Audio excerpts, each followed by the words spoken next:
अस्सलाम वालेकुम किद्दां तुसीं वधिया उम्मीद करदी हां तुसीं सब खैरियत ना होणगे। ज़ुबान का चस्का अगर तुसीं साडे चैनल ते नवे हो साडे चैनल नूं सबसक्राइब कर दो और नाल ही बैल आइकन दा बटन प्रेस कर दिओ ताकि तुहानूं हर आने वाली वीडियो मिल जाया करेगी।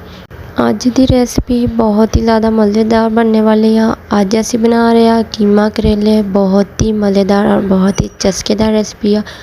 बिस्मिल्लाहिर्रहमानिर्रहीम। बिस्मिल्लाह दी बरकतां। 1 किलो बड़े गोश्त का कीमा लिया हुआ, 2 प्याज और 2 चम्मच लहसुन दे लिया, 1.5 चम्मच लाल मिर्चा दा मैं पाऊँगी और 1 चम्मच हल्दी दा, नमक हस्बे ज़रूरत और 1.5 गिलास पानी दा पाऊँगी। अज दी रेसिपी पकावांगे गैस ते क्योंकि मैं आई हुई हाँ अपनी सिस्टर दे घर और 1 किलो कीमा लिया सी फ्रीज ते रखा हुआ वा, जमया हुआ वा चंगी तरह ते बार बार चमचा लाई जावांगे कि थोड़ा थोड़ा सेक लगी जाएगा, नहीं तो ना चमचा फेरूँगी तो गुटलियाँ वगैरह बन जांदियां वा ते वो मज़े वाला नहीं लगता। इस तो चमचा फेर के आज सारा मिक्स हो जाएगा अच्छी तरह। कहंदी अज मैं कीमा करेले पकाने आ। मैं कहा चल कोई नहीं, अज मेरे हाथ दा पक्या खा ला तू आराम कर, होर की चाहिए। मैं आई हुई हाँ, तू एक दिन तू आराम कर ला, चल मैं तेन पका के खिला दिंदी आ। तो कहंदी बड़ी खुश हो गई, कहंदी वाह जी वाह अज तो मेरी मौज लग गई, फिर मैंने पक्या पकाया लभेगा। अच्छा जी, कीमे नूं अच्छी तरह सेक लग चुकिया वा। हुण इहदे विच पावांगे टमाटर मैं किन्ने ले सीगे, 4 टमाटर ले सीगे। बिस्मिल्लाहिर्रहमानिर्रहीम। बिस्मिल्लाह दी बरकतां।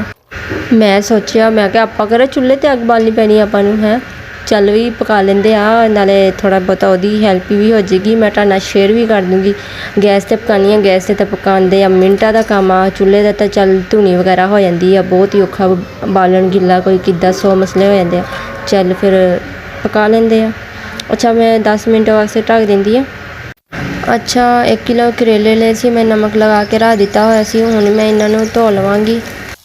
अच्छी तरह करेलियां ने धो लेना वा, जिहदी इहदी करवाहट आ सारी निकल जाएगी और इन्ने ज़्यादा करवे भी नहीं बननगे। करेलियां नूं हुण निचोड़ लवांगे, इहदा पानी किसी भी कपड़े ते तुसीं करेले थोड़े जिहे पा के ना ते इस तरह करके इहदा पानी सारा कढ़ लेना वा, सारा निचोड़ हो जाएगा और फिर खुश्क हो जाएंगे वे ते फ्राई करने ते बहुत आसानी हो गई। देखो सारा पानी इहदा निकल जाना वा, इहदा घुट के तुसीं पानी निचोड़ लेना वा। अगर तुसीं पानी नहीं कढ़ोगे तो कड़वे बननगे और फ्राई भी अच्छी तरह नहीं होंगे। अच्छा मैं बाकी सारे भी कर लवां फिर तुहानूं मिलदी आ। अच्छा जी आ देख लो पानी खुश्क हो गया वा, करेलियां दा सारा कढ़ लिया वा।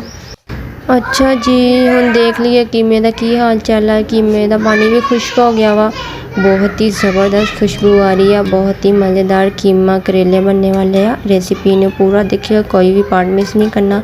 हुण असीं की करांगे, हुण रखदे आ फ्राई पैन दूसरे चुल्हे ते फ्राई पैन। चलो मौजा लग गया ना गैस का, तो यही तो फायदा वा। चाहे शुक्र आ अग भी बल गई आ। आहा अज तो बहुत ही मज़ा आने वाला वा। तो हुण इदां करदे आ, इहदे विच पांदे आ ऑयल दा मैं 1 कप लवांगी। हुण ऑयल गर्म हो जाएगा फिर पावांगे इहदे विच करेले। ते अग क्यों नहीं बलन दई, की हो गया, किते गैस तो नहीं मुक गया। ओए होए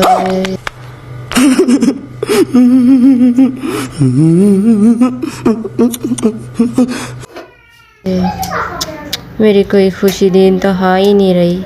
हक हा खत्म।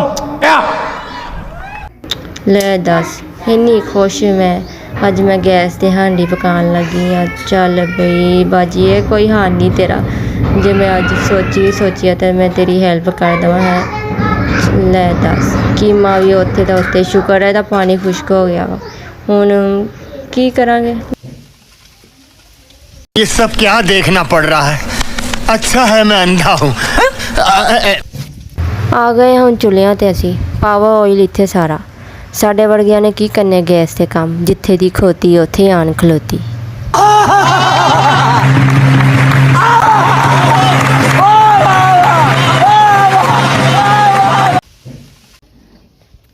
ऑयल हमारा गर्म हो चुका है, अब हम करेले डाल लेते हैं।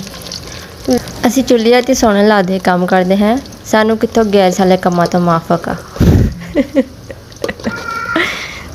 आए अल्लाह, चल कोई नहीं करा ली ना बेइज्जती, की आ उन हसी जाती है मेरे ते।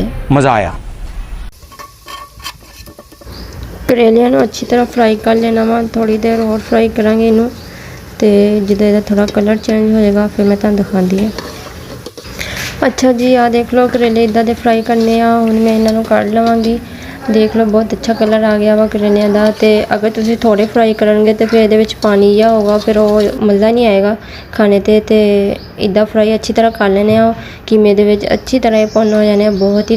ਕਰੇਲਿਆਂ ਨੂੰ ਮੈਂ ਫਰਾਈ ਕਰ ਲਿਆ ਵਾ। ਹੁਣ ਮੈਂ ਕੀਮਾ ਰੱਖ ਦਿੱਤਾ ਵਾ ਚੁੱਲ੍ਹੇ ਤੇ ਜਿਹੜਾ ਆਇਲ ਆ ਉਹ ਮਸਾਲਾ ਇਹਦੇ ਵਿੱਚ ਪਾ ਦੂੰਗੀ। ਬਿਸਮਿल्लाह रहमान रहीम, बिस्मिल्लाह दी बरकतां।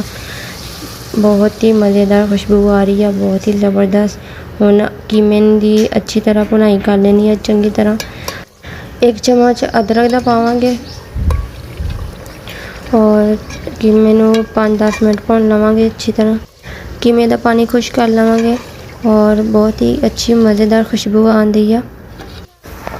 अच्छा जी, आ देखो कीमे दी अच्छी तरह भुनाई हो चुकी है। 2 हरियां मिर्चां मैं कट लगा के पातियां सी, साबत ही पाईयां वा। हुण इहदे विच पावांगे करेले फ्राई किए हुए सीगे। बिस्मिल्लाह रहमान रहीम, बिस्मिल्लाह दी बरकतां।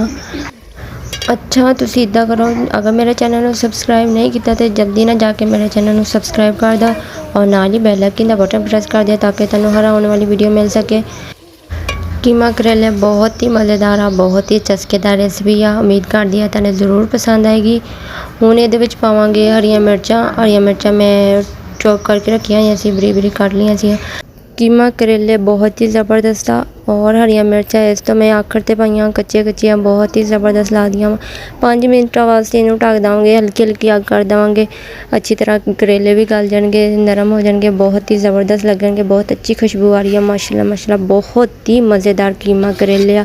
5 मिनट वास्ते मैं ढक दिता सी। हुण मैं इहदे विच पावांगी 1 चम्मच मैं गर्म मसाला पाऊंगी, 1 चम्मच सुक्का धनिया। हुण पावांगे हरा धनिया। बहुत ही मज़ेदार खुशबू आ रही है कीमा करेले। चलो जी, बिस्मिल्लाह रहमान रहीम, बिस्मिल्लाह दी बरकतां। माशाल्लाह माशाल्लाह, किद्दां आउंदे ने चस्के। आहा ज़बरदस्त। अज तो मेरी बाजी ने खुश हो जाना कीमा करेले खा के। मेरी बाजी ने मेरे हाथ का खाना बहुत पसंद आ। कीमा करेले बहुत ज़बरदस्त आ। उम्मीद कर लिया तुहानूं भी पसंद आएगा। अज थोड़ी जी मौज मस्ती भी होगी, अज मेरे नाल होई चंगी है वैसे।